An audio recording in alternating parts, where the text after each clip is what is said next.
वालेकुम नाजरीन, आप यूट्यूब चैनल देख रहे हैं। मैं इमरान खान हूँ। नाजरीन, एक सबसे पहले तो वो ख़बर ले लें जो मैंने आपको बताया था कि इमरान खान साहब का केस लगा हुआ है इस्लामाबाद हाई कोर्ट में। उनके वकला ये कह रहे थे कि इमरान खान साहब को अगर आज बेल मिल जाती है, और ये कोई मसला नहीं है, उन्होंने ये दावा किया था कि अगर ये बेल मिल जाती है तो फिर इमरान खान साहब को कोई रोक नहीं सकता, वो आज रिहा हो जाएंगे।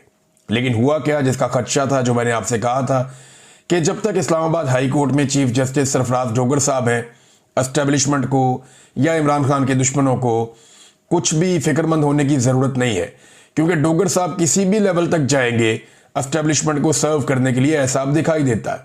हुआ ये कि जब इमरान खान साहब के केस की समाअत हुई, सबसे पहले तो ये है कि बाहर कर्फ्यू लगा दिया गया। इस्लामाबाद हाई कोर्ट में ऐसा लगता है कि मार्शल लॉ लग गया, और बाहर इजाफी नफरी पुलिस की तैनात, खारदार तारे और बड़ा बंदोबस्त किया गया। सहाफ़ियों को और वकला को भी अंदर जाने से रोका जा रहा था। बहरहाल कुछ सहाफ़ी जो अंदर गए, उनमें समी इब्राहिम साहब थे और दीगर कुछ और सहाफ़ी थे। वो वहाँ पे अपना वीलॉग रिकॉर्ड कर रहे थे। जब वो अंदर अपनी खबरें देने में मसरूफ़ थे तो अमला आ गया और सिक्योरिटी वालों ने आकर उन्हें कहा कि जनाब, आप यहाँ पे रिकॉर्डिंग नहीं कर सकते। अब ये अदालत के बाहर वाला एरिया है, अहाते के तो अंदर है, सिक्योरिटी से अंदर है, लेकिन ये अदालत का वो एरिया है जहाँ पे नॉर्मली रिपोर्टर्स खड़े होकर अक्सर बातचीत करते हैं, और ये एक रूटीन है। वहां पे उन्हें कह दिया गया, जी आप यहाँ पे काम नहीं कर सकते। उन्होंने कहा, क्यों नहीं कर सकते जी? एसपी साहब का हुक्म है। उन्होंने कहा, जी एसपी साहब तो नहीं, यहाँ पे तो अदालत है, तो यहाँ तो जज साहब का हुक्म होगा। जी जज साहब ने कह दिया यहाँ कोई काम नहीं कर सकता। तो एक अजीब मार्शल लॉ लगा दिया गया। इसी हाई कोर्ट से इमरान खान साहब जो साबिक वजीर आजम है, उन्हें इसी अहाता अदालत से जबरी तौर पर अगवा किया जा सकता है। रेंजर्स वाले आके वो ये कर सकते हैं, लेकिन मीडिया यहाँ पे कवरेज नहीं कर सकता। ये मार्शल लॉ है और कुछ नहीं है। हुआ ये, जब समाज शुरू हुई तो पाकिस्तान तहरीक इंसाफ को बड़ी उम्मीदें थी। तो तहरीक इंसाफ को लगता था कोई बात आज बन जाएगी, लेकिन पता चला कि जी प्रोसिक्यूटर अब बीमार है। और प्रोसिक्यूटर जो बीमार है ना, उसने कोई मेडिकल रिपोर्ट भेजी ना कोई और चीज़ भेजी, बस अचानक बता दिया जी प्रोसिक्यूटर बीमार है और वो नहीं आ सकता। नॉर्मली ये होता है, कोई बीमार हो तो जज एक आधे दिन की, 2 दिन की तारीख दे देता है कि ठीक है भाई कल आके पेश हो जाए, नहीं तो अपनी मेडिकल रिपोर्ट लेकर आए, नहीं तो फिर आप उनकी जगह किसी और को बोले वो पेश हो जाए। सरकारी है ना, तो सरकार का काम नहीं रुकता होता है। एक प्रोसिक्यूटर बीमार है, दूसरा आ जाता है। लेकिन पता चला जनाब के प्रोसिक्यूटर बीमार है, और उसके बाद इस बीमारी की बुनियाद पे जज साहब ने कहा, जी आज तो समाअत नहीं हो सकती। तो हम आपस में मशवरा करते हैं, मशवरा करके 5 मिनट में आपको बताते हैं अब करना क्या, अगली तारीख कौन सी है। तो वहां जो रिपोर्टर मौजूद थे, बाकी सबको लगा कि 1-2 दिन की तारीख दे देंगे जज साहब, बहुत ही कोई गेम डाल दी तो 3-4 दिन की, 5 दिन की दे देंगे। लेकिन जस्टिस डोगर साहब अंदर गए और चेंबर में जाने के बाद जब तारीख दी तो मशवरा करके उन्होंने बताया 16 अक्टूबर। आज क्या है, 25 सितंबर। पहले ही ये केस 8-9 महीने के बाद लगा है। 8-9 माह के बाद लगने वाले केस को एक मरतबा फिर एक लंबी तारीख दे दी गई, 3 हफ्तों की। ये है जनाब इस्लामाबाद हाई कोर्ट में इंसाफ की सूरत हाल। अगर कोई रिटायर्ड जर्नैल आ जाए ना, तो 24 घंटों में ऑन डिमांड, यानी मनपसंद फैसला इंसाफ की सूरत में यह अदालत मुहैया कर देती है। अदलिया ऐसा लगता है कि दुकान की तरह काम कर रही है, जहां पे मुनाफा देखा जाता है, जहां नफा और नुकसान देखा जाता है कि जनाब जिस चीज में नफा है वो कर दो, जिसमें नुकसान होता है वो ना करो। और एस्टेब्लिशमेंट की गुलामी के साथ जजेस ऐसा लगता है काम कर रहे हैं। बड़ी बदकिस्मती है ये बात करना, लेकिन ये बात हो रही है। तो मैं आपको बता रहा हूं, इमरान खान साहब के ऊपर देखिए ना, एक और मामला भी है। ये सिर्फ एक केस नहीं है। जो तोशाखाना में इमरान खान साहब की बरीयत की दरखास्तें हैं, वो अब मुकर्रर की गई 7 अक्टूबर तक के लिए। यानी बरीयत की दरखास्तें 7 अक्टूबर तक के लिए मुकर्रर कर दी गई। वो इमरान खान साहब ने और उनकी वाइफ ने पहले किया हुआ था कि ये केस रोके, इसमें तो बरीयत बनती है, लेकिन वो 7 अक्टूबर। यानी अब हमें जो एक टाइमलाइन मिल रही है वो ये बता रही है कि 7 अक्टूबर से पहले पहले इमरान खान और बुशरा बीबी को सजा सुना दी जाएगी तोशाखाना 2 में। उसके बाद 7 अक्टूबर वाला मामला भी इधर उधर हो जाएगा, और अगला केस कौन सा आ जाएगा, वो आ जाएगा अलकादर वाला, जो लग जाएगा इस्लामाबाद में हाई कोर्ट में, और फिर उसके अंदर इमरान खान साहब को बेल दे दी जाएगी। लिहाजा इमरान खान साहब को अंदर रखने का पूरा बंदोबस्त पाकिस्तान की मिलिट्री एस्टेब्लिशमेंट ने किया हुआ है। इमरान खान साहब की जो वीडियो लिंक पे समाअत होती है ना, उस हवाले से भी एक डेवलपमेंट है मेरे पास। अब ये देखें आपके हालात कहां पहुंच गए हैं, और ये कह कौन रहा है ये सलमान अकरम राजा साहब बता रहे हैं कि जनाब हमारे साथ हो क्या रहा है। वीडियो लिंक पे इमरान खान साहब की जो समाअत हो रही थी उसके खिलाफ एक दरखास्त दायर कर दी थी पाकिस्तान तहरीक इंसाफ के इमरान खान साहब के वकला ने। अब वो समाअत होनी थी। अब जी समाअत के लिए वो कहते हैं जी हम वहां पे पहुंचे और लतीफ़ खोसा साहब ने और सलमान अकरम राजा साहब ने इन्होंने सीनियर जज से मुलाकात की कि जनाब हमारी समाअत क्यों नहीं हो रही। तो एडिशनल रजिस्ट्रार को बुलाया गया, उसने आकर बताया कि जनाब फाइल गुम हो गई है और जज साहब ने कहा जब तक फाइल नहीं मिलती तब तक समाअत नहीं हो सकती। हमें इस तरह की सूरत हाल का सामना है। यानी आप अंदाजा करें कि कहीं पे प्रोसिक्यूटर बीमार हो जाता है, कहीं पे फाइल गुम हो जाती है, कभी जज बीमार हो जाता है, कभी जज छुट्टी पे चला जाता है। अगर इमरान खान के ट्रायल को तेज चलाना हो और इमरान खान जेल से बाहर हो तो रोजाना की बुनियाद पर अदालतें बुलाती हैं। लेकिन अगर इमरान खान साहब के मामलात को लटकाना हो तो ये सारे काम भी हो जाते हैं। कभी रात को 12-12 बजे तक मिलिट्री एस्टेब्लिशमेंट के इशारों पे केसेस चलाए जाते हैं, जेल के अंदर ट्रायल किए जाते हैं। और कभी जजेस 6-6 महीने 8-8 महीने केस सुनने के लिए मुकर्रर ही नहीं करते। ये इमरान खान साहब को अंदर रखने के लिए एक साजिश के तौर पे पूरा निजाम काम कर रहा है और हम ये होते हुए देख रहे हैं। ये तारीख का हिस्सा बन रहा है और अदलिया की तारीख मसख हो रही है। इस पे जो गोल मेज कॉन्फ्रेंस वकला की होनी थी, सुबह वहां पे बड़ी पुलिस भेज दी गई और वहां पे भी बड़ा दबाव बनाया गया जनाब कि ये गोल मेज कॉन्फ्रेंस जो है वो उसको सबोटाज किया जाए। लेकिन फिर वकला बैठे, ये सीनियर 3 वकला हैं, इनमें ज़्यादातर वो हैं जो सुप्रीम कोर्ट बार एसोसिएशन के सदूर भी रह चुके हैं, जो जर्नलिस्ट कवर करते हैं सुप्रीम कोर्ट को और हाई कोर्ट्स को। सीनियर 3 सहाफ़ी वो भी वहाँ मौजूद थे। सदीक जान साहब थे, मुतीउल्लाह जान साहब थे, बाकी साकिब बशीर साहब गालिबन और बाकी जितने भी सीनियर जर्नलिस्ट हैं वो यहाँ पे मौजूद थे। इन सहाफ़ियों ने भी वहाँ पे बातचीत की। इस गोल मेज कॉन्फ्रेंस से सहाफ़ियों ने भी खिताब किया क्योंकि वो अदलिया को कवर करते चले आ रहे हैं और वो इसका एक हिस्सा है। तो उन्होंने भी अपनी बातचीत की। इसमें 2-3 चीज़ें ना सदीक जान ने बड़ी ज़बरदस्त की और ये बातें बिल्कुल दुरुस्त हैं, अल्लाह ताला उनकी हिफाजत करे।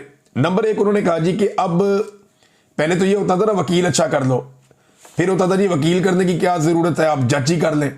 तो अब जनाब कहा जाता है कि सेक्टर कमांडर के साथ आपका ताल्लुक हो तो फैसला आपके हक में आएगा। ये अदलिया की टोटल औकात रह गई है कि एक कर्नल या ब्रिगेडियर रैंक का बंदा जो है वो अब जजों की जो उनको बताएगा फैसला क्या करना है। ये हालात पैदा हो गए। नंबर 2 उन्होंने कहा जी कि जो वकला मायूस है ना और जो अदलिया की हालत हो रही है उसके लिए ये बड़ी जुर्रत की सदीक जान ने, उसने सीनियर वकला के सामने बैठकर कहा कि इसके लिए आप सारे जिम्मेदार हैं, आप लोगों ने वक्त पे आवाज़ नहीं उठाई। और आज से चंद साल के बाद जब वकला ये देखेंगे कि अदलिया कितनी तबाह हो गई है तो उसके लिए वो जिम्मेदार इन जजों को नहीं ठहराएंगे, आपको जिम्मेदार ठहराएंगे। ये जिम्मेदारी आपके कंधों पर है। और ये गोल मेज कॉन्फ्रेंस यहां करने की बजाय आपको सुप्रीम कोर्ट ऑफ पाकिस्तान के दरवाजे पे होना चाहिए था, वहां पे ये बात करनी चाहिए थी। बड़ी इंपॉर्टेंट चीजें सदीक जान साहब ने कही। मुतीउल्लाह जान साहब ने बताया कि अदलिया पे किस तरह का खिलवाड़ हो रहा है। और इसके अलावा जो है वो एक स्टेटमेंट है, ये बड़ा इंपॉर्टेंट है। ये स्टेटमेंट है जनाब हामिद खान साहब का। हामिद खान साहब फरमाते हैं हमने पहले ही दिन कहा था कि 26वीं तरमीम के बाद इस मुल्क में ना आइन रहेगा ना अदलिया नाम की कोई चीज रहेगी, क्योंकि हम 50 साल से ये चीजें देखते आ रहे हैं। जनरल अयूब, ज़ियाउल हक और जनरल मुशर्रफ जैसे हमने अदवार देखे हैं, लेकिन ये जनरल इनसे भी 2 कदम आगे है जो इस वक्त है ये जनरल आसिम मुनीर वगैरह। इंतजामिया चाहे सदर है या वजीर आजम, ये जनरल्स के इशारों पर नाचने वाले पपेट्स हैं। ये जनाब एडवोकेट हामिद खान साहब ने कहा। बाकी तकारीर भी आ रही हैं, मैं इसकी जो एलामिया आएगा वो आपको नेक्स्ट वीलॉग में पढ़ के मैं सुनाऊंगा। ये गोल मेज कॉन्फ्रेंस एक डेवलपमेंट है और मामला यहां रुकेगा नहीं, मामला आगे बढ़ेगा और हम बढ़ता हुआ देखेंगे भी। नाज़रीन, इमरान खान साहब की 2 बड़ी इंपॉर्टेंट चीजें अडयाला जेल से बाहर आई हैं, दोनों मैं आपके सामने रख देता हूं। एक तो इमरान खान साहब ने खुलकर अपने ट्विटर अकाउंट के बारे में मौक़िफ़ दिया है। देखिए, पाकिस्तान तहरीक इंसाफ के भी कुछ लोग हैं जो इमरान खान साहब की पार्टी के हैं, जो इमरान खान साहब के नाम पर वोट लेते हैं। वो लोग भी आजकल इमरान खान साहब के ट्विटर अकाउंट पे हल्की हल्की ढोल की थाप पे तनकीद कर रहे हैं। वो ये कहते हैं कि यहाँ मोहतात होना चाहिए, ये होना चाहिए, वो होना चाहिए। सबकी अपनी एक पॉलिटिकल ओपिनियन है और सबको अपनी अपनी बात कहने का हक है। ऐसा नहीं है कि कोई बात अगर गलत है तो उसको कहने का हक नहीं है। हो सकता है कि उस आदमी के नज़दीक वो बात ठीक हो, लेकिन इमरान खान साहब का क्योंकि अपना ट्विटर अकाउंट है, एक्स का अकाउंट के वो खुद मालिक हैं, तो बताएंगे तो वही ना कि उन्होंने उसके साथ क्या करना है। असल स्टेटमेंट तो इमरान खान का है। इमरान खान साहब से जब जेल में एक सहाफी ने यह सवाल किया उनके ट्विटर अकाउंट के हवाले से, तो इमरान खान साहब का जो जवाब है ना वो बड़ा तगड़ा था। अडयाला जेल में एक सहाफी ने सवाल किया कि आपका ट्विटर अकाउंट कौन चला रहा है? आपका ट्विटर अकाउंट रियासत के खिलाफ बयानियां बना रहा है, अल्फाज बहुत सख्त होते हैं इस ट्विटर अकाउंट में। तो इमरान खान साहब ने सहाफी के सवाल पर जो जवाब दिया, उन्होंने कहा मेरा अपना अकाउंट है, मैं जो पैगाम भेजता हूं वही पैगाम मेरे अकाउंट से जारी किया जाता है। क्लियरिटी है कि जो मैं भेजता हूं वही पैगाम मेरे ट्विटर अकाउंट से जारी किया जाता है। मैं कोई आसिम मुनीर का गुलाम हूं, मैं एक आजाद इंसान हूं, मेरा जो दिल करेगा मैं वो बोलूंगा। अब ये मेरा पैगाम चला देना, मेरा ट्विटर अकाउंट है, जो मेरा दिल करेगा मैं चलाऊंगा। फिर इमरान खान ने उस सहाफी को चैलेंज किया, अब मेरा ये पैगाम चला देना, हिम्मत है, चला सकोगे मेरा पैगाम?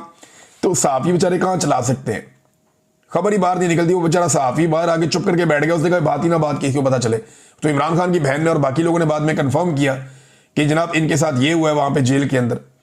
तो जेल में ना अब सहाफी इमरान खान साहब से बदतमीजी भी करते हैं। ये मैं आपको बताता हूं, कमर मेकन साहब ने खबर दी है, मैं आपको पढ़ के सुना देता हूं एग्जैक्टली ऐसे ही जैसे उन्होंने दी है। कमर मेकन साहब बताते हैं कि कल तोशाखाना 2 केस की समाअत के दौरान सहाफियों से गुफ्तगू करते हुए जीएनएन से वाबस्ता सहाफी इजाद अहमद ने इमरान खान से बदतमीजी की। इमरान खान ने मज़कूरा सहाफी को कमरा अदालत से बाहर जाने को कहा और इमरान खान ने जेल इंतजामिया से भी कहा कि इस सहाफी को कमरा अदालत से बाहर ले जाएं।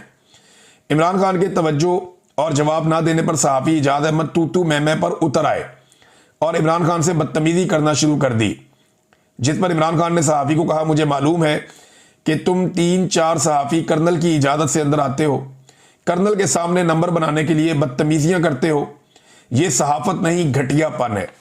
अंदाजा करें एक साबिक वज़ीर आज़म है, जेल के अंदर उसको बंद किया हुआ है, अवाम के सामने उसको आने नहीं देते, उसकी आवाज़ तक लोग नहीं सुन पाए। और एक ऐसे आदमी को जिसको पूरे निज़ाम ने जकड़ कर मजबूर किया हुआ है, उस आदमी के साथ जाकर अंदर सहाफ़ियों से बदतमीजियां करवाई जाती हैं। यानी इनकी क्या हैसियत है जो लोग इतने बड़े आदमी के साथ बदतमीजी कर रहे हैं। लेकिन देखें नाज़रीन, ये भी सूरत हाल इस मुल्क ने देखनी थी कि अगर एंटी एस्टेब्लिशमेंट इमरान खान साहब हैं तो फिर टके टके के लोगों से उनके खिलाफ बातें करवाई जाती हैं, उनके साथ बदतमीजी करवाई जाती है। आगे कमर मेकन साहब लिखते हैं कि जी इससे कबल ओन शराजी और तैयब बलोच भी इमरान खान साहब की बहनों के साथ ऐसे ही बदतमीजी कर चुके हैं। जनाब ये इमरान खान साहब के साथ जेल में क्या किया जाता है इसका आप अंदाजा लगा लें कितना गुस्सा है एस्टेब्लिशमेंट को कि वो बंदे तैयार कर करके भेजते हैं कि जाके अंदर ये बात करनी है। कमर मेकन साहब की बात से तो बिल्कुल इसी किस्म का अंदाजा हो रहा है। लेकिन नाज़रीन, पाकिस्तान तहरीक इंसाफ टूट नहीं रही, कमजोर नहीं पड़ रही। अब आप फलक जावेद को देख लें। फलक जावेद साहिबा ने कोशिश की बड़ा लंबा अरसा कि वो गिरफ्तार ना हो। पाकिस्तान तहरीक इंसाफ की अच्छी तगड़ी वर्कर है, उन्हें गिरफ्तार कर लिया गया। जब वो गिरफ्तार हुई इस्लामाबाद से तो लाहौर में उनकी गिरफ्तारी शो की गई। एक तो ये 2 नंबरी, उन्हें अदालत पेश किया गया। तो बहुत सारे लोग कह रहे थे कि क्योंकि फलक जावेद पे निज़ाम को बहुत गुस्सा है तो ये हो जाएगा तो वो हो जाएगा। फलक जावेद की एक तस्वीर भी लीक की गई जिसमें थोड़ी वो वरिड नजर आ रही है, लेकिन उसके बाद जब अदालत के अंदर फलक जावेद आई तो फिर उनके चेहरे पे वही मुस्कुराहट थी जो उनकी बहन के चेहरे पे हुआ करती थी। यानी जिस तरह आलिया हमजा ने, तैयबा राजा ने, सनम जावेद ने, आयशा भुट्टा ने, बहुत सारी दीगर खवातीन, खदीजा शाह, इन सब लोगों ने बड़ी मजबूती से जेल का सामना किया है। मर्द सामना नहीं कर सकते जेलों का जो इन खवातीन ने किया दलेरी और बहादुरी के साथ। तो वही बहादुरी और वही हिम्मत जो है वो फलक जावेद के चेहरे पे भी नजर आई। अब ये जो खातून पकड़ी गई है ना, ये फलक जावेद, ये भी एस्टेब्लिशमेंट को महंगी पड़ जाएगी। ये कर क्या रही है एस्टेब्लिशमेंट? ये बेवकूफ लोग हैं। मैंने कहा था कि आपको पहली दफा टक्कर के लोग मिले, आप आज तक मिडिल क्लास से लड़ाई नहीं। आपने हमेशा लड़ाई की है मौलवियों से, आपने हमेशा लड़ाई की है उन तबकार से जो पढ़े लिखे नहीं है, जो बेचारे पहाड़ों पे रहते हैं, जिनके पास वसाइल नहीं है, आप उनसे लड़ते रहे। या आपने एक अलीट क्लास से लड़ाई की है जो सोने का चम्मच लेकर पैदा होते हैं और छोटी सी मुसीबत पे घबरा जाते हैं। पहली दफा आपकी लड़ाई पाकिस्तान के मिडिल क्लास से हुई। ये आपको टक्कर देंगे, ये मैंने कहा था, और मिडिल क्लास टक्कर दे रही है। आज एस्टेब्लिशमेंट को सांस फूली हुई है उसकी। उसे समझ नहीं आ रही कि इसको पकड़ूं क्या करूं। अब ये फलक जावेद भी नचाएगी एस्टेब्लिशमेंट को, जो मुझे दिखाई दे रहा है। मैंने उसकी आंखों में, उसके चेहरे में देखा, मुझे जो समझ आई है ना कि ये अपनी बहन से कम नहीं है। ये भी इनके लिए एक परेशानी का बायस बन जाएगी। बहरहाल इनके अपने फैसले हैं, ये करते रहे फैसले और एक्सपोज भी होते रहे। इमरान खान साहब ने एक और बात की जेल से, ये उन सारे लोगों के मुंह पर चपेट है जो लोग प्रोपेगेंडास कर रहे थे। कभी कोई कादियानी कार्ड निकाल कर ले आता है, कभी कोई मजहब कार्ड निकाल कर ले आता है, कभी कुछ लोगों ने गुमराह करने का काम किया। तो ये इमरान खान साहब का स्टेटमेंट आया जेल से कि मुझे मिशन नूर का पता होता तो मैं भी आजान देता, ये इमरान खान साहब ने कहा। तो इसमें दो चीजें क्लियर हो गई कि एक तो इमरान खान साहब खुद इसका हिस्सा बन जाते, अगर उन्हें मिशन नूर का पता होता तो वो आजान जरूर देते। दूसरी बात यह कंफर्म होगी कि इमरान खान साहब को इस माहौल में रखा हुआ है कि इतनी इंपॉर्टेंट कैंपेन पाकिस्तान तहरीक इंसाफ चलाती रही 1 महीने तक, और इमरान खान साहब को जेल में पता ही नहीं चला कि ऐसी कोई तहरीक या ऐसी कोई चीज चल भी रही है। नाज़रीन, शाहिद अफरीदी साहब के हवाले से एक तबसरा आया गुल जफर खान साहब का, मैं आपको पढ़ के इसलिए सुनाना चाहूंगा कि शाहिद अफरीदी कौम को बार बार बेवकूफ बनाते हैं और वो इमरान खान बनना चाहते हैं कि जनाब जो रिस्पेक्ट इमरान खान को मिली है वो मुझे भी मिले।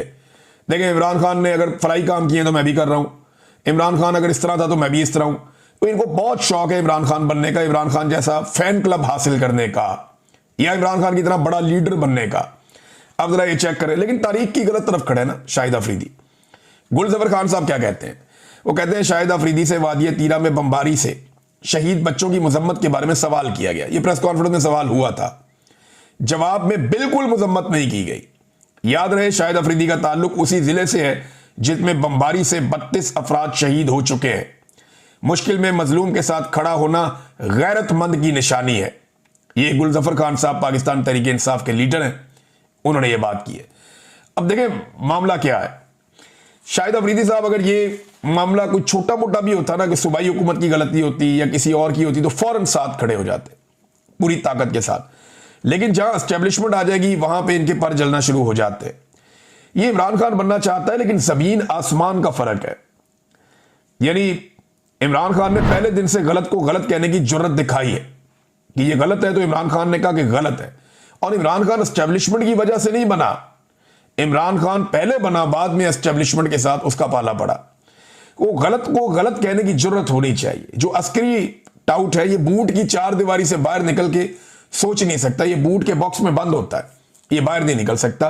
तो ये उसी तरह की सूरत हाल का बहुत सारे लोगों को सामना करना पड़ता है, और मुझे लगता है कि शायद शाहिद अफरीदी भी उनमें से एक है।